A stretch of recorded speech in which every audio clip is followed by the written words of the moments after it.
Hey everybody, welcome back. I have another Photoshop tutorial for you, but before that, we should at least talk a little bit about the memes.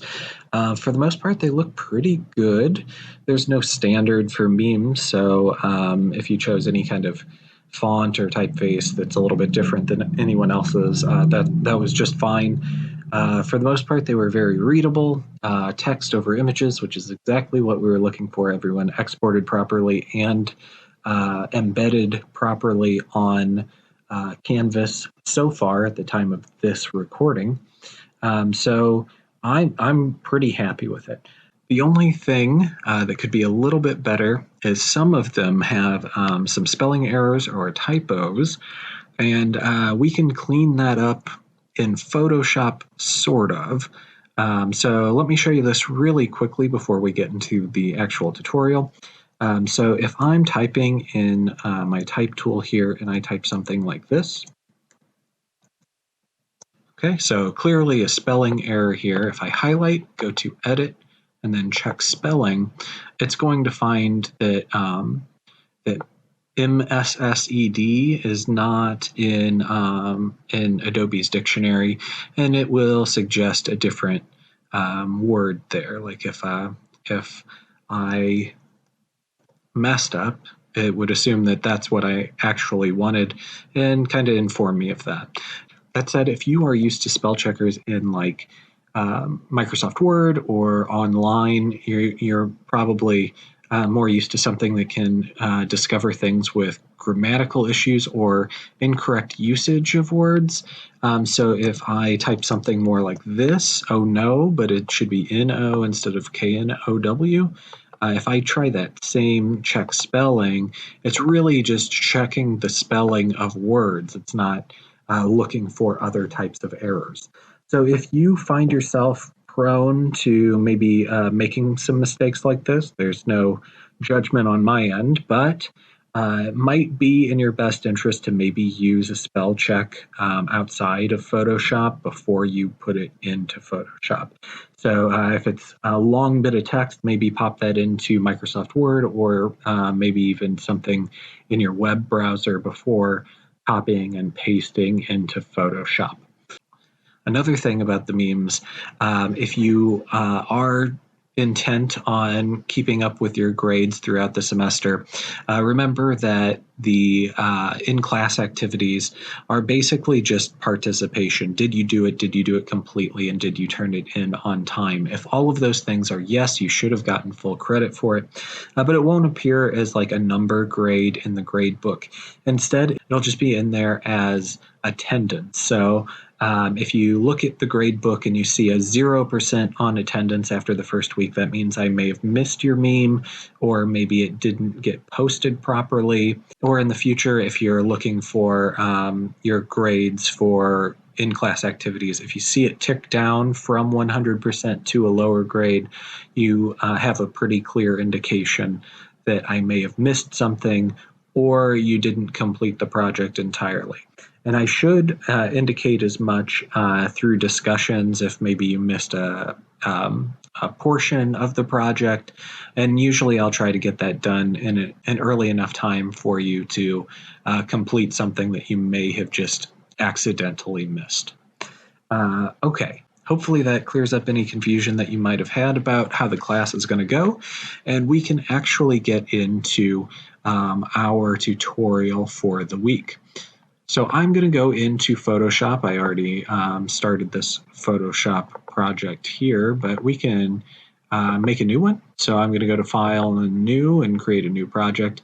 I already have this custom canvas size, but I'd like for you just to punch in the numbers for me. That way we can get used to common pixel ratios for a computer. So width, let's put 1920. And height, let's put 1080. This is the general resolution for a lot of screens. So if you have a 1080p television or if you have a 1080p monitor at home, this should fill out your monitor pretty well. We're going to do this with the intention that you could use it for a desktop background. So 1920 by 1080 here would be great. Resolution at 300 pixels per inch. You might not think that that would do anything, but once you get into using rulers and stuff like that, that will matter even if you're not going out to print. Color mode RGB, since we are intending for this to be used on a computer. Background contents, I'm going to choose white, but you can choose whatever color you'd like. Color profile sRGB, and then this stuff is great, and square pixels is also good for us. So I'm going to go ahead and press create, and it's going to make a brand new project for me. That's going to be called Untitled-1, and we can clean this up a little bit too. So rather than Untitled-1 being saved wherever it's being saved, let's go ahead and correct that real quick. So we'll go to File and then Save As, Shift Control S. If you're trying to be quick about things, I'm going to click Save to my computer now, and I'm going to find a good place to save my stuff where I should be able to find it pretty easily. If that's the desktop for you or your external hard drive, that's a good idea. I'm going to name my project Coloring Book. And our project isn't exactly a coloring book, that's part of it, but also it's a bit of like a lightbox exercise. So we're combining those two tutorials, but it's mostly a coloring book, so that's what we're going to go with.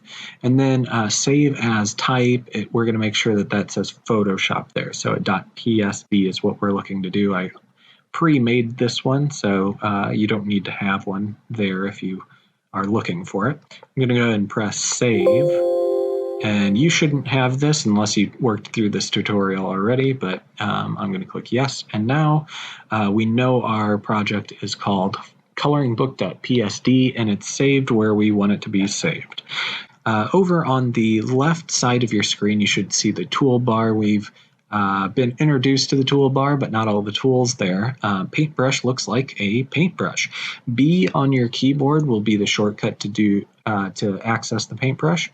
And I have a custom paintbrush selected currently, but yours should look a little bit more like this. And it may be a different size depending on if you've used the paintbrush before or if this is your first time. So there are a couple of options for us once we look along the top of the screen for the control menu. One is this very far left that looks like a paintbrush here. These are presets for your paintbrush, and you probably don't have anything there unless you've used the paintbrush pretty extensively in the past. The next one over, so these are your basic settings for your brush. Now you can do some things like reshape your brush. You can make it a little bit flatter like that, and then you can change the angle of the brush with the little arrow on the side. Next to that, though, are size and hardness variables. So the harder your brush is, let me just correct that real quick. I have OPAN. So if I draw with my brush and the hardness is turned down all the way, you'll see that you have this very feathered edge, this almost blurred edge to your brush. And then if I turn it the opposite way, go all the way up to 100%, you'll see that there's none of that. You can actually see the shape that we've created here, and they're just kind of overlapped on top of each other in a really close pattern. So you can even see the edge of your brush there with the hardness all the way up. So there's 99 options in between that 0 and 100%. I would recommend that you find something in between and probably not 0 or 100 unless it's a very specialized look that you're going for. Now, below that, there are a whole lot of different types of brushes. And if you've downloaded brushes from the internet, you might be able to find those down here too. Additionally, though, if we click on this little gear icon, you should be able to find import brushes. So if you download a brush from the internet and you want to add it to Photoshop, you can do that right there. And let's go ahead and do that really quickly before we get into the real meat of this tutorial. So I'm going to jump out to the internet and head on over to this website called brusheezy.com. So that's BRUSHEEZY.com. And we can find a bunch of free and sometimes premium brushes to download. So these are customized brushes, and if you know what you want, you can search for it here, or you can look through their free and premium libraries. Finger paints looks interesting. So here's finger paints, and because it doesn't have a premium banner on the top left corner, I know it's free. I can click download, and it'll take, 5 seconds, and you have to look at an ad, but it will download. And it will download as a .zip file. So this is kind of dependent on whether or not you're using like a Mac OS or a PC, but if you're on a Mac OS, I do believe that a .zip will automatically open, so you don't have to do any kind of unzipping or anything. But if you're on a PC, you'll at least have to open the zip folder and then remove the file. This is just a way to kind of limit the file size and make things a little bit easier for weird file types. So I'm going to copy this, and I'm going to move it into a folder where I can find it easily, and I'm not going to delete it by accident. All right, so there it is. It's in my graphics and effects folder, and I can head on back to Photoshop and click on the drop-down for my brush settings, go to the gear icon here and go to import brushes. Now I can navigate to the .abr file that I pulled from the .zip file, click load, and now it should be loaded into my custom brushes.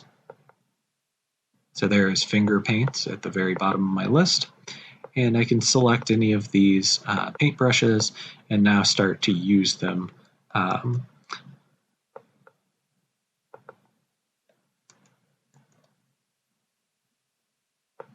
And if I want to adjust the angle, I can easily do that. And I can adjust a whole lot of other settings. So if you find yourself turning up and down the size pretty often, it does take quite a bit of time to go up to the top of the toolbar and turn these things up and down. It's a really great shortcut that I tend to use quite a bit with with brushes is open and close brackets. So it looks like it's not like a parentheses, but it's an actual bracket on your keyboard, and that will turn your brush size up and down at a relatively even rate, right? So it's going up and down by 100 pixels. Okay, if we continue to look at this top toolbar here, we have blending modes, which we haven't really gotten into with the layers panel yet, but we will get into that eventually. It's kind of how you blend two layers together.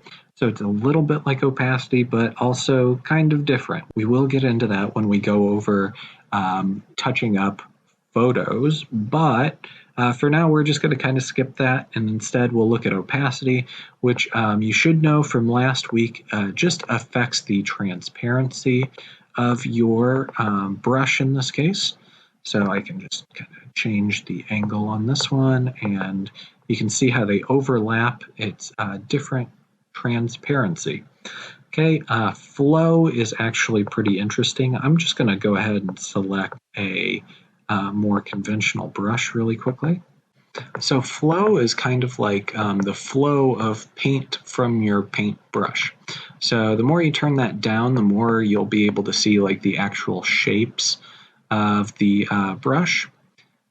You could say that you can kind of see the brush strokes a little bit better, but since we are working in a digital medium, it doesn't really look like brush strokes. So that's what flow does. I prefer to keep that up in the high numbers, but maybe you want to see some kind of brush strokes, especially with maybe a custom paintbrush. So a little bit further over smoothing, this is definitely an area of interest if you aren't working from something like a Wacom tablet or maybe an iPad. So right now smoothing is set to 0. So let's just go ahead and go with the hard round brush. You can see what happens as I try to make turns. You can see how my paintbrush is kind of jaggedy. these movements are a little bit, you can really see the inconsistency in my movement. But if I turn up smoothing, you should see that stuff kind of smooth out. So as I go around circles or curves, you see that my curves are much, much smoother. Smoothing has the option to go 0 to 100, 100 being the furthest that your paintbrush will lag behind your cursor. So that's exactly what smoothing is doing. Your paintbrush falls behind your cursor, which creates a smoother movement. Now, if you look at mine, it probably looks just a little bit different than yours, and that's because I have a leash attached to my cursor. And you have one too, so long as you have the smoothing turned up, but yours is not visible. I like to have mine visible. By the way, I'm pressing Control Z just to get rid of this stuff. Control Z is a good friend of yours. Anytime you make a mistake, Control Z will undo that mistake. So Control Z is the shortcut for undo, and it's the shortcut for undo on almost every program. So if you don't know about it, it's helpful everywhere.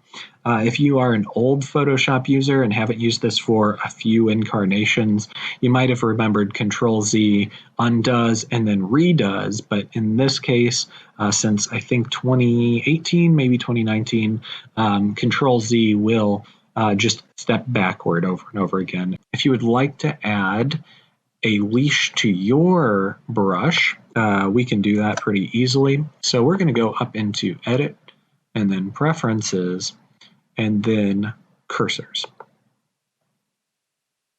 Okay, and then over here on painting cursors here, you can experiment with some of this stuff if you'd like. If you want to have a crosshair, that's just fine. That's not something that I prefer, but I do prefer this show brush leash while smoothing to be turned on. You can also change the brush leash color, which can come in handy. I think yours will be by preset.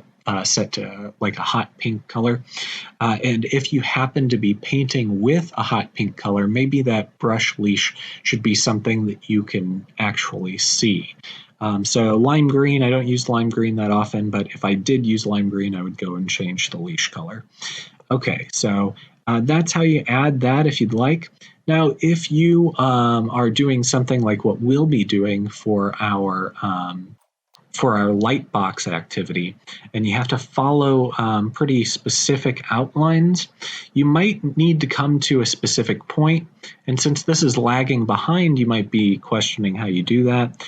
But if I just hold in my my mouse button and wait for a second, the paintbrush will catch up to the cursor. So I'm just going to press Control Z again, and that's gone. But you will notice that if you do that, in that moment, you're going to see that it really straightens out into a flat line for that last little bit of area. Now, if you want that to just kind of move a little bit quicker, we can click on the gear icon next to smoothing and click the check mark box for catch up on stroke end. So as we're painting along, if we let go of the mouse, the paintbrush will just automatically reach out to that. So if you don't want it to reach out to that, you can uncheck it. And then if you let go of your mouse click before the paintbrush catches up to your cursor, then it'll just end wherever it ends. Now, there is one other checkbox there that you might have noticed. I'm going to Control Z one more time. If I click on that gear icon and switch over to pulled string mode, you'll notice that stroke catch up and catch up on stroke end are both now grayed out because you're in a different type of smoothing mode. And if you click and hold, you'll see right away that your leash has slack in it. So imagine that you're like in an overhead view, and this is an actual string that as you pull the string, it's going to pull your paintbrush. Now, you might be questioning why you might use this over another smoothing mode. And honestly, I use the other one a little bit more. But when it comes to trying to pull smooth lines, but also very tight corners, like the one I just did there, then the pulled string mode makes a whole lot of sense. And you'll see that even with the other version, the leash length is adjustable by the smoothing percentage. So if we turn that smoothing percentage to about 50% and we're still on that pulled string mode, you'll see that the string is half as long. So it really depends on what you need and what your preferences are and what your project is, which one you'll use. And certainly if you have access to Wacom tablet, which you might through the Media Center, especially if you're an animation major, that's probably the preferred way to work for a lot of illustrators. It's a lot quicker, and there are two options here that will help you with your Wacom stylus. So as you press down on your stylus, your brush size will get a little bit thicker or darker, depending on what settings you have here. Okay, so if you have that stuff, awesome. Feel free to use it. If you don't, though, these smoothing options are really exceptional. Right now, I'm working on a trackpad on a laptop, which means that I'm severely hindered in my illustration abilities. So this pulled string mode, that looks pretty good for a laptop. Okay, there's one more thing over here that is kind of interesting, and we're going to do this even before we get into the lightbox activity, and that is this use of symmetry. So if you click on the symmetry button, you'll see that there are a bunch of options for you. I highly recommend that you experiment and see what you like here. But just to show you a basic one, I'll put a vertical symmetry on there. And if I just press enter, it's ready to go. And as I paint on one side, you'll see it appear on the other side in a symmetrical fashion. Maybe I want to add a couple of things that make it not so symmetrical. So if I go back up to symmetry and just turn my symmetry off, I can then maybe pick a different brush. I might use one of those crazy brush strokes that I had before. And I can maybe turn down the opacity a little bit, go over top, and change the angle. By the way, if you don't want to change the angle in this drop-down, the angle is available to you on the right side of the control menu.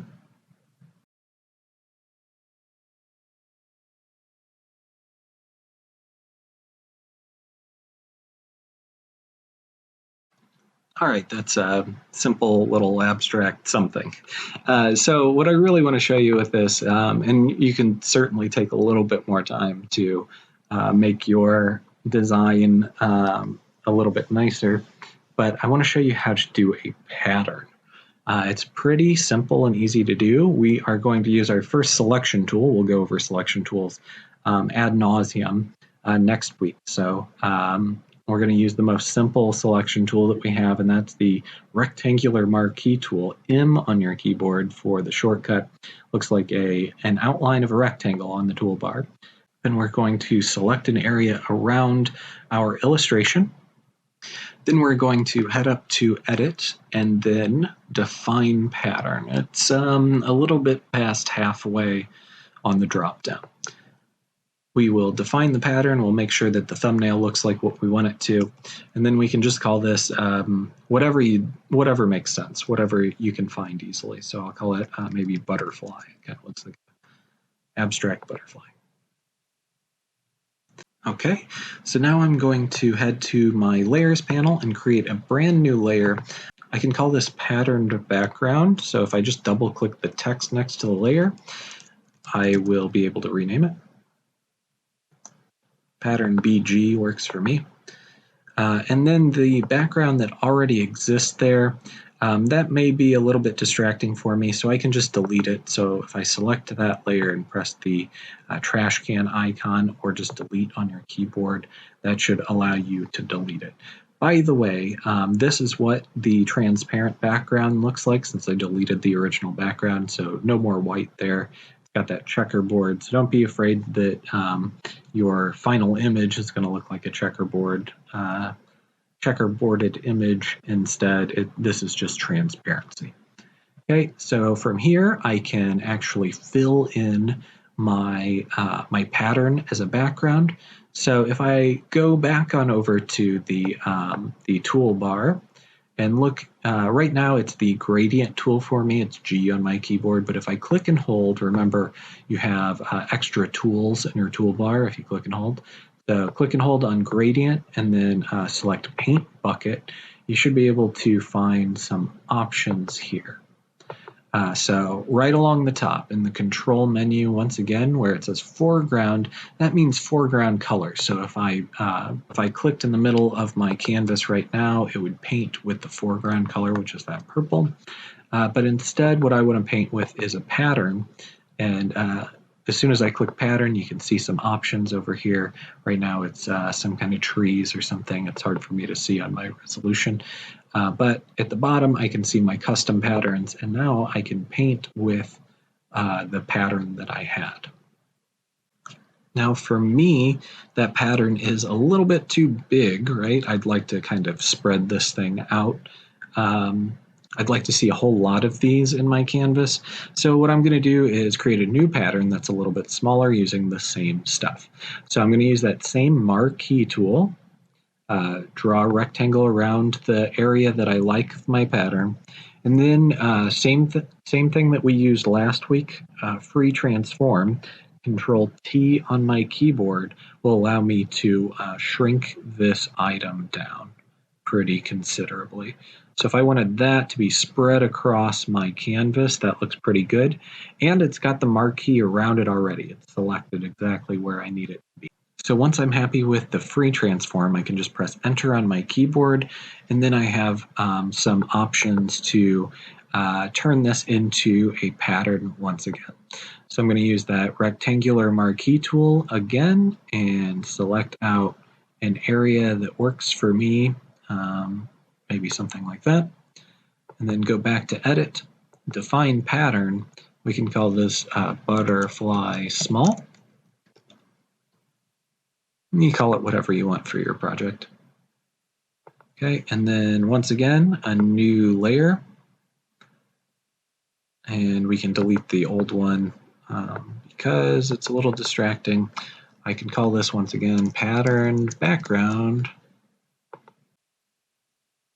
Use the paint bucket, select pattern, select the pattern that is a little bit smaller, select the layer that you'd like to paint onto, which is pattern BG, and then we can paste in our pattern.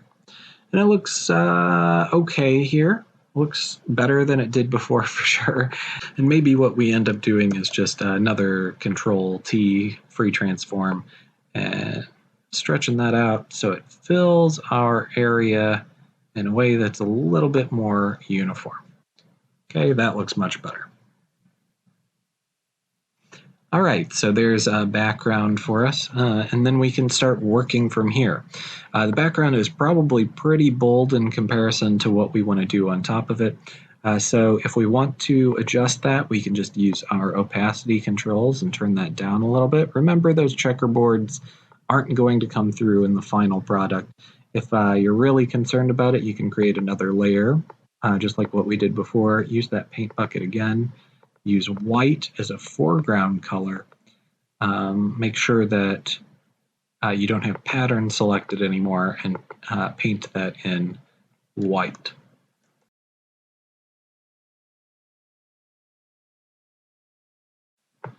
All right, so now we have a background set up for us, and we can begin the lightbox portion of this tutorial. So to do that, you can use whatever illustrated image you'd like from the internet.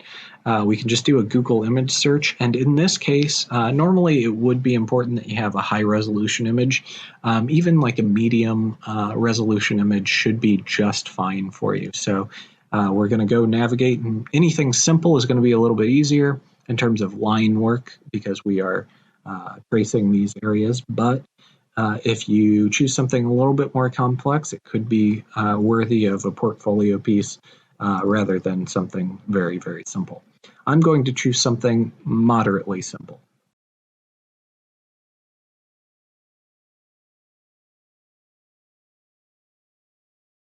If you end up with an image that has maybe like a watermark on it or something, that's really not going to matter for us with this project. It is important to at least consider copyright when kind of using someone else's image and kind of turning it into your own thing. In this case, I think it's fairly gray, but since we are using it for a class exercise, you're certainly safe for just the class exercise. If you're looking for something that you might sell in the future, maybe put on a t-shirt or something like that, then you might want to at least talk to someone who knows a little bit more about copyright law than me.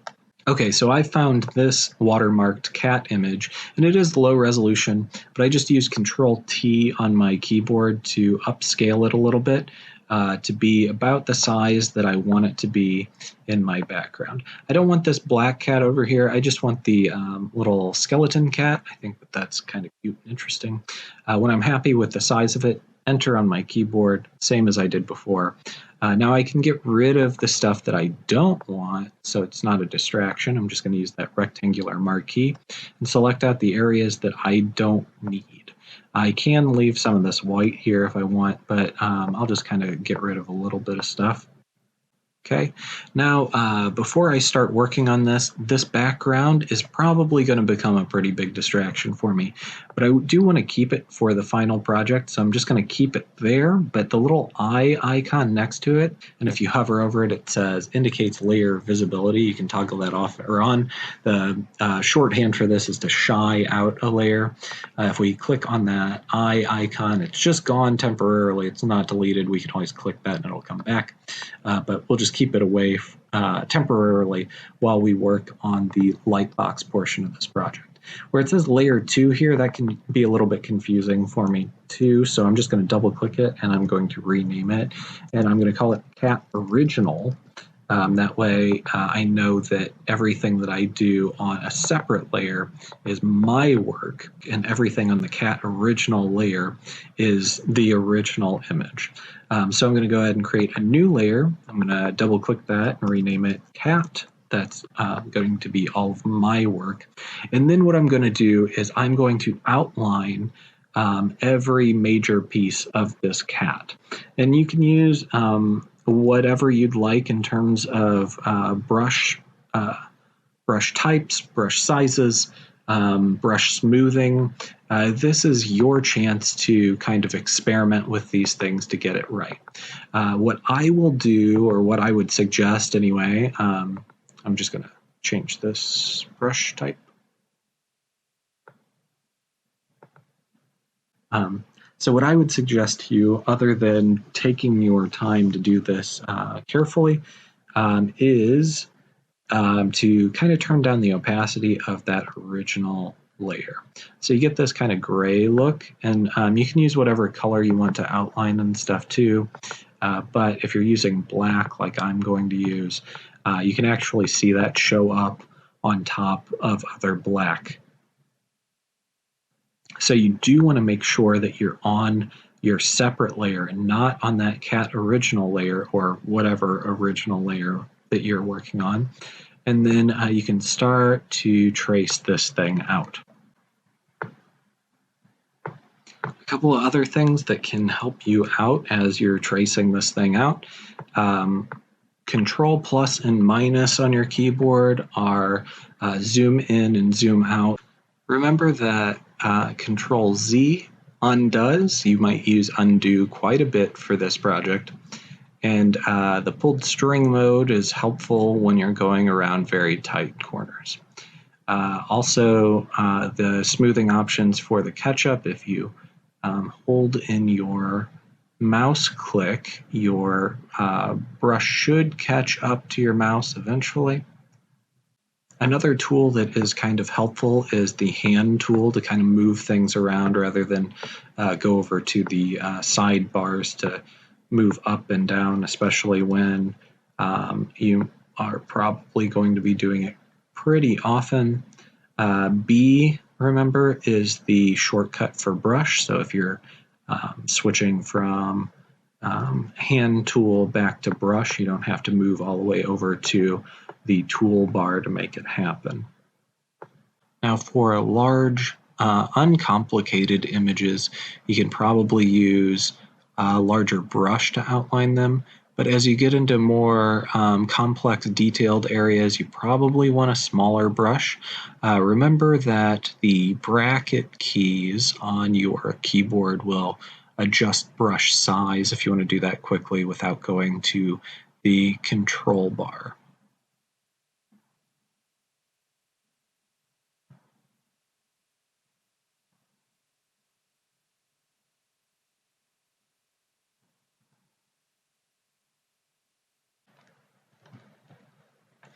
All right, I have my image now kind of traced out.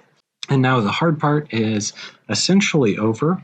I can get rid of the original cat that's underneath it here and just have my my personally traced items available to me. So we have our lightbox portion of the project complete, and now we move on to the coloring book portion of the tutorial, and it's really, really simple from here. So what we want to do is we want to make sure that our cat outline, the cat layer that we have selected here, we might just change the layer name from cat to cat outline so we don't get confused about things. And then we can create a new layer. Just make sure that that one goes beneath the cat outline layer, and we can name that cat color. Again, if you don't have cat, you obviously wouldn't name it cat color, but you can. You feel free to if you think that that's kind of funny. All right, so we're going to use the paintbrush. We'll turn down the smoothing, probably, that's my personal preference, to 0 at this point. And then opacity, make sure it's at 100% initially, and then afterwards you can do some kind of crafty, creative things with your coloring book. So I would start with black and paint in all of the stuff that would be black with my cat, but I do want to show you really quickly what happens since we are on the layer beneath the outline. So as I paint, I'll just turn up my paintbrush real quick, size. You can see that the outline will stay there regardless of where I paint. So you do have a little bit of leeway with painting. You don't want to color outside the lines, just like with a regular coloring book, but you can color on the lines, and it won't make any difference. All right, so we're going to go ahead and color all this stuff in real quick. Feel free to pause me and work on your own project as I do this. So what I'm going to do is I'm going to paint in the entirety of the background first, so like all of the cat stuff, and I'm not really going to worry about all of these bones. So I can also do this thing, and it's totally optional. Now that I have my cat colored in, I can use my brush tool and maybe go back and add like a very low opacity gray to a few areas, just to give it like a little bit of dimensionality. It really depends on what kind of illustration you've chosen to color, what you might want to do here. So in this case, I'm adding maybe like a line between the legs and a little spot on the ear, maybe the other ear as well. That just helps give it something beyond just the pure black that we would normally see or that we saw in the original image.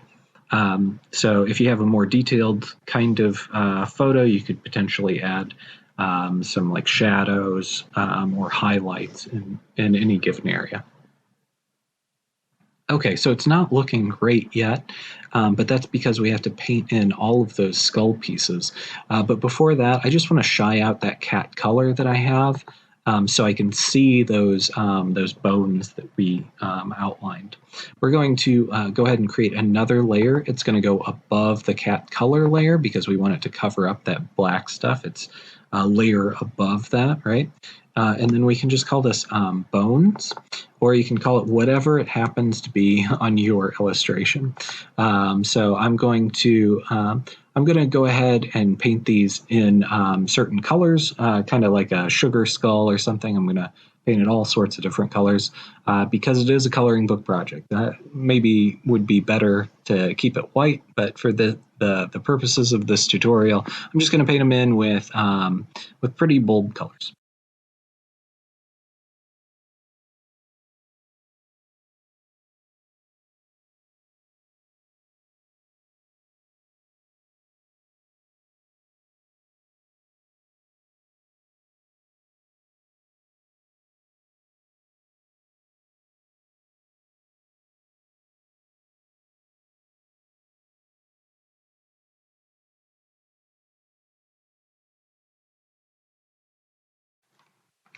All right, so if I zoom out, I should see that all of my detailed areas are now painted in. And if I bring back my old layers, I should see I have a completed image. Hey, look at that. If I bring back the original cat, that would actually be an issue. So I can just delete that or leave it shied out. Either way is just fine. So this would be what we're looking for, or something similar. Now you could choose the same cat as me if you can find it out on Google, on the Google image search. But I would recommend that you find something of your own personal taste. I've seen a whole lot of Pikachus in the class, but any kind of illustration you want. So this is kind of a precursor to what we'll be doing next week. And that is colorizing black and white images. So a lot of the same concepts here next week, only in a much finer detail in how we approach it.